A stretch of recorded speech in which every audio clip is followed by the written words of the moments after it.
So, J. Crew, you know that when I'm passionate about something, I am really, really passionate about something. I am sitting here trying to find words to introduce one of my absolute favorite comedians of all time. I think one of the greatest comic minds we've ever had. Is that true, Gilbert Gottfried? Are you one of the great comic minds? Yes, that's totally true. In fact, you underplayed it. In fact, you made it too modest. You know, I think I might have. And here's why. I listened to a lot of your stuff. I was listening to one of the things that you did, I think it was last year in the Just for Laughs Comedy Festival. And you have this bit about being in a party with Jackie O. And you walk up to her and said, hey, do you remember where you were the night that... Yeah. I said I was at a party and Jackie Onassis was there. So I figured I'd play a little party game and help break the ice. So I went over and I said, do you remember where you were and what you were doing? And she just walked away. Talk about conceited. Our recent guest on the show, Judy Gold, who's a great friend of ours, we really, really love her. She mentioned you in her interview when we were talking about like what we're able to say and what we're not able to say. And her argument, of course, is we should be able to say anything, particularly comedians, because comedy is such an important form of healing for all of us, particularly now. So can we ask you that like really, really tired question of like, can we do comedy during a pandemic? Like, can we do comedy during scary times? What do you say to that? Yeah, it's just that nowadays there's the internet. And now everybody's got a say in the matter. And I feel like the internet makes me sentimental for old-time lynch mobs. It's like the old-time lynch mobs actually had to put their shoes on, go out, get their hands dirty, deal with other people. Now you sit in your underwear on your couch with your phone. It's like way before the internet. Whenever there was a tragedy, there'd usually be about 10 jokes that came out all at once. And it's like, I remember when the space shuttle exploded, there was, I forget the name of the woman astronaut. It was something McCullough. And they said, what were her last words? What is this button for? And did you hear that she had two blue eyes? One blue this way, one blue that way. And in the same year is when they were having poison Tylenol that some people died from. And the other joke was the space shuttle and Tylenol. It's been a bad year for capsules. These were jokes everybody, you couldn't wait to tell your friends these jokes.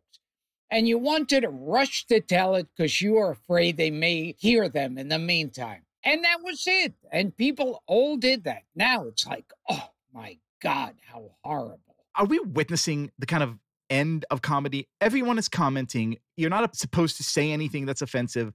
Everyone gets censored. You were, by the way, the first to get censored. You're the OG. You're the original person to get sort of punished for being funny. Yeah, it's very strange that jobs I've lost because I made a joke. And it's like, I feel like the headline should be, comedian loses job because he told a joke. I think like Martians, you could tell that too. And they go, well, isn't that what you're supposed to do?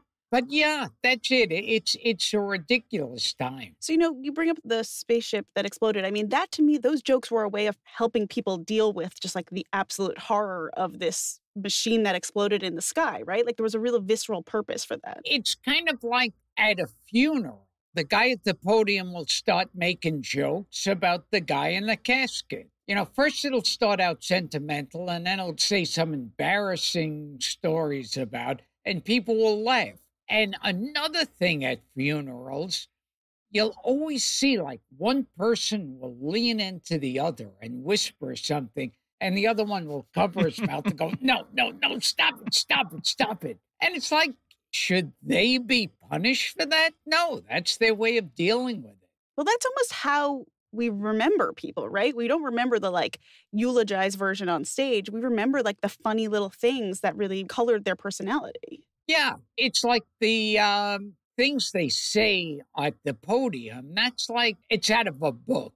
I want to get back to the topic of your greatness. Okay. Do I have permission to do this? I can never talk about that enough. So I was bringing up the Jackie O bit because it seems to me that almost unlike any other comic, you have what I could really only describe as a kind of Talmudic approach to humor. It's not about the punchline. It's about the sort of like the process of getting through the punchline and the commentary on the process, and then 7 diversions that in of themselves are brilliant punchline before you get to this punchline. And then you pull back and you have this feeling that you've just looked at a small world of complete mad and hilarious wisdom.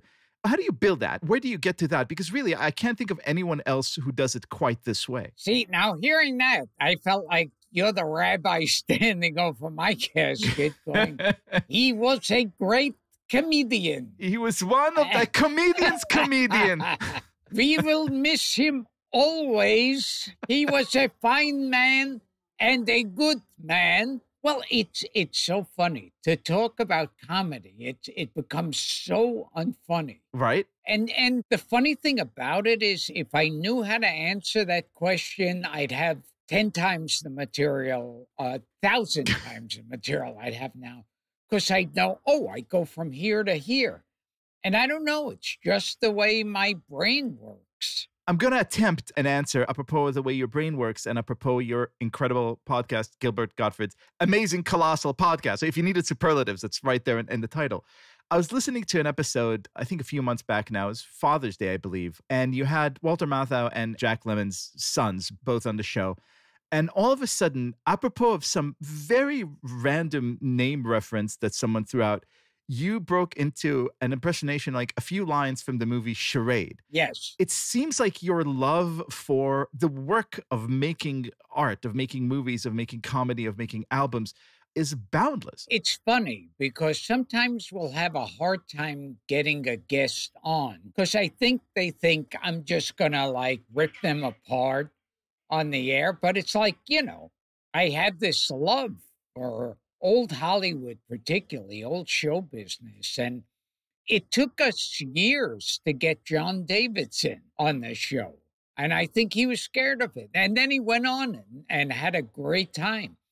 So, yeah, I do have this love for the creative process of show business and everything. And also the respect for those who came before you. I mean, so many of your guests are delightfully old. Well, one tweet I got, because we've had people a number of guests in their 90s. And one guy tweeted after one of those guests, he tweeted, "Your show proves once again that you don't have to worry about your 80s and 90s.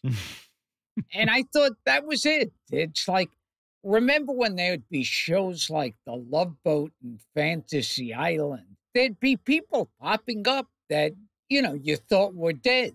And they'd be popping up on the show. And you go, oh, they're just as good as they ever were. Oh, Ernest Borgnine, look at him. He's so funny still. Yeah. It's interesting that you should say this because I was having dinner last week with a friend who's been involved with Saturday Night Live for a very long time. And I asked him, what has changed about Saturday Night Live over the years? And he said, well, one thing that changed is that the comedians who were on the show used to obsess about everything that came before them. And he said a lot of the performers today are kind of oblivious. They're aware that there was a Belushi or an Aykroyd or Chevy Chase or Bill Murray, but they don't have the same kind of deep reverence that strikes me, again, as very Jewish, that you have for everything that came before you. Do you agree with that? Do you see comedy kind of abandoning its roots? Old culture is now abandoning its roots. It's like sometimes I'll read an article about a movie or about an actor and I'll go, wow, this person doesn't know what happened before. It's kind of like teaching American history and not mentioning George Washington or Abe Lincoln. It's like, oh, who are they? And so I do feel that way. And it's like, I remember when they did a reboot of The Wolfman. And they said in the movie, they should have had it where he hates turning into a wolf and he wants to find a cure. And they said, like the Incredible Hulk. And I thought, no, like the Wolfman. So I wonder how much of that is tied to like this idea of, you mentioned the internet earlier, like I feel like my attention span is like completely shot. Like it kind of makes sense, but if you're like watching TikToks and Vines and all these videos, like you actually lose the context entirely. And that's why people don't know what came before or even really know to care. I'm the same way. I mean, I used to read back when they had stuff on paper. I mean, that seems like such an old concept, but I used to read. I could read, novels, entire books. And now, I mean, I have a hard time getting through an entire paragraph. I think it's amazing, like when you'll talk to people and you'll say like Groucho Marx and they have no idea who that is. Or you'll mention like Humphrey Bogart and they don't know. I'm sure if you got 100 people now and said Burt Reynolds, they would know who you were talking about. Okay, so we don't read novels. We are all on the phone, but that does open up a host of new opportunities, one of which we have utilized here on the show for a special book episode last year. It's a wonderful service called Cameo, in which one could pay beloved celebrities like yourself to say pretty much whatever they want. Is this a delight? Is this like just a complete head trip for you? Yeah, it's surprising because when I first heard of it, I thought this is another one of these things that lasts for about a week and the whole company falls apart. But yeah, I got on it. And if you want a message from me, you go to cameo.com/Gilbert Gottfried. I have to say, I'm on your Cameo page and there's a bunch of images of like the videos you've done. And you're wearing the same shirt you're wearing now. So did you do those like today or is this your performing shirt? I have a habit of wearing like the same shirts over and over and over. I may wash them in between, but I'll wear them. Sometimes I'll get a tweet on Cameo where they'll go, "Oh, I think you changed your shirt." Like, who has money for more shirts? What am I, Jerry Seinfeld? Come on. So what are some of the things that people ask you to say or like things you've been surprised by? Because they basically tell you what to say to like their friend whose birthday it is who loves you, right? Yeah, they want people, some they want attack, some it's happy birthday, some happy graduation. Sometimes it's scary because they'll say, "Oh, tell Bob I'm going to kill him." And you go, "Oh, that's probably their friends." And then you go, "Uh-oh, what if he actually does kill him?" And then I think about myself and I think, "Uh-oh, on the news, they're going to say, and Gilbert Gottfried was involved in this murder." I will say you have a review on your page from yesterday and someone gave you 5 stars and said, "I asked for disgusting and I got disgusting." Well, when I was in the Aristocrats, one review I got that said, under the 100+ comedians in the movie, no one is more disgusting than Gilbert Gottfried. And I took that as quite high praise. I 100% support that opinion. Yeah. Oh, something else, because you were mentioning before about not remembering and all that. On the podcast, when I first started doing it, I thought, well, I'm going to be talking about old show business.